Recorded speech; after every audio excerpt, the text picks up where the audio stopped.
Hello everybody, and thank you for tuning in to the weekly report. Why are we in Niger? The July military coup in West African country of Niger has once again brought attention to the fact that the U.S. government runs a global military empire that serves Washington's special interests and not the national interests.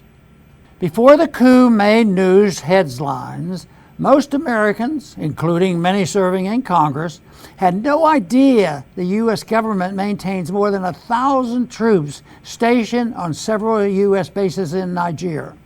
But it's even worse than that. A recent report in The Intercept suggests the Pentagon repeatedly misled Congress about the extent and the cost of the U.S. presence in Niger.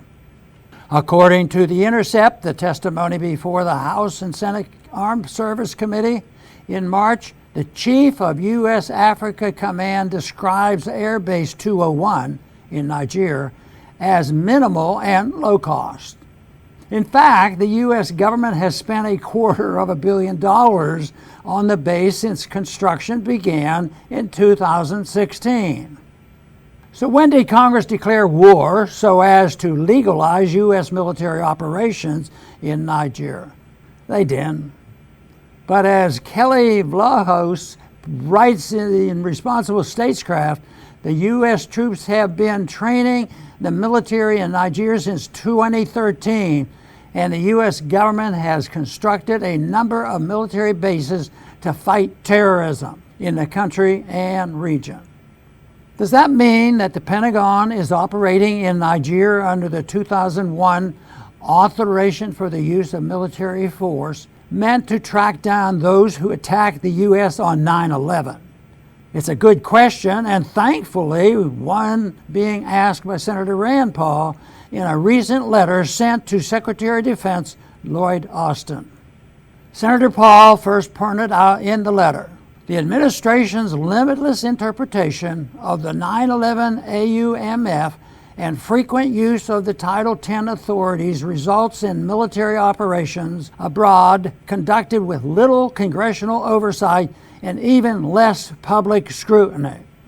Such actions undermine our Constitution, he writes, as he asks, in how many countries are U.S. forces conducting operations authorized by the 2001 AUMF?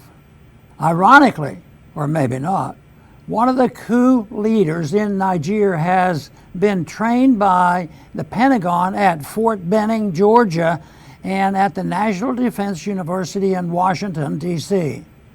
What is the U.S. government training foreign military officers to do exactly?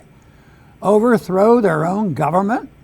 Whatever the case, it appears the coup government in Niger may be seeking a withdrawal of foreign military on its soil. Mass protests against the French military presence has led the French government to begin talks with the coup government on withdrawal. There are rumors that the coup government may next request U.S. troops to leave the country. We should preempt their possible request by withdrawing all U.S. troops immediately from Niger and the rest of Africa and closing all military bases. The claim that the U.S. government is fighting terrorism in the area is doubtful. After all, in both Libya and in Syria, the U.S. government backed terrorist groups against governments it sought to overthrow. President Biden's National Security Advisor, Jake Sullivan, famously wrote to his then boss, Secretary of State Hillary Clinton, in 2012, that in Syria, al-Qaeda is on our side. Congress must step up and exercise its oversight authority to end the counterproductive U.S. military presence in Africa. Our military empire is bankrupting us and turning the rest of the world against us. Thanks for listening.